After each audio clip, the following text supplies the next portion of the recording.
Antes que o mar se abrisse e o povo fosse liberto, antes que o Egito se rendesse ao poder do Altíssimo, houve um homem que, longe de imaginar o destino que o aguardava, cuidava silenciosamente do rebanho no deserto. Seu nome, Moisés, era um exílio, um fugitivo de terras onde crescera como príncipe, mas de onde saíra correndo após cometer um ato impensado. Agora, no silêncio árido de Midian, ele levava uma vida simples, pastoreando as ovelhas de seu sogro.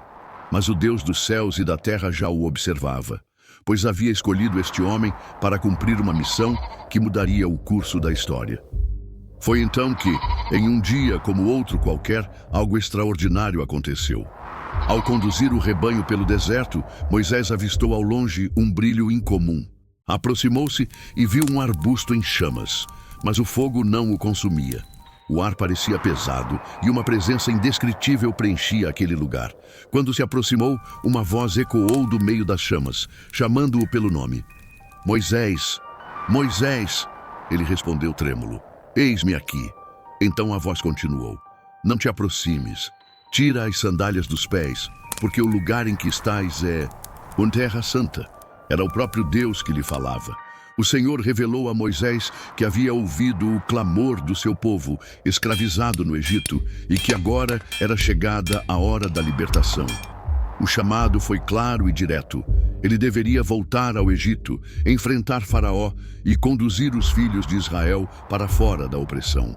Moisés, temendo a grandiosidade da missão, questionou: Quem sou eu para ir a Faraó e tirar do Egito os filhos de Israel? E Deus respondeu: Eu serei contigo. Ali, diante do fogo que não se apagava, Moisés recebeu não apenas um chamado, mas um selo divino. A partir daquele momento, o pastor de ovelhas se tornaria o libertador de uma nação.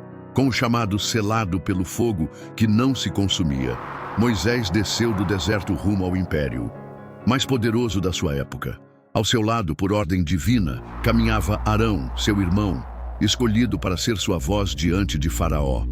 Ao chegar ao Egito, Moisés entrou nos salões dourados do palácio e declarou com firmeza: Assim diz o Senhor, Deus de Israel, deixa ir o meu povo para que me sirva. Mas o coração de Faraó era de pedra. Sua arrogância não reconhecia a autoridade acima da coroa que carregava, e seu desprezo pela voz do Altíssimo ecoou em uma recusa insolente. Foi então que o braço do Senhor se estendeu sobre a terra do Nilo. A primeira praga transformou as águas do Egito em sangue.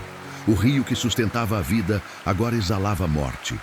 Peixes morreram, e o mau cheiro se espalhou por toda parte. Ainda assim, Faraó endureceu o coração. Vieram então as rãs, cobrindo a terra e invadindo casas e palácios. Depois, o pó se tornou piolhos, infestando homens e animais.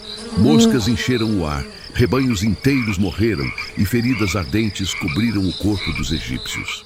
O céu se escureceu sob uma chuva de granizo misturado com fogo, destruindo colheitas e devastando campos. Em seguida, enxames de gafanhotos devoraram o que restara. A penúltima praga trouxe trevas tão densas que parecia que o próprio sol havia se apagado. Mas foi a 10ª praga que quebrou a resistência do trono do Egito, a morte dos primogênitos. Naquela noite, um clamor sem precedentes ecoou em todas as casas egípcias. Cada família chorava sua perda, do mais humilde servo ao próprio herdeiro do trono. Somente as casas dos hebreus, marcadas com o sangue do cordeiro, permaneceram intocadas. Era o sinal do pacto entre Deus e seu povo. Derrotado, com a alma abatida, Faraó chamou Moisés no silêncio da madrugada e disse: Levanta-te, sai do meio do meu povo, tu e os filhos de Israel. Ide, servi ao Senhor como dissestes. E ide depressa. Mas o que parecia o fim da opressão ainda se tornaria o início de uma perseguição impiedosa, um último ato de rebeldia que levaria ao milagre mais grandioso de todos. A noite caiu sobre o Egito carregada de tensão. Para os hebreus, era o início de uma nova era. Para os egípcios, o eco do luto ainda percorria as ruas. O povo de Israel reunia-se às pressas, embalando pertences, amassando o pão sem fermento e cuidando de suas famílias à luz das lamparinas.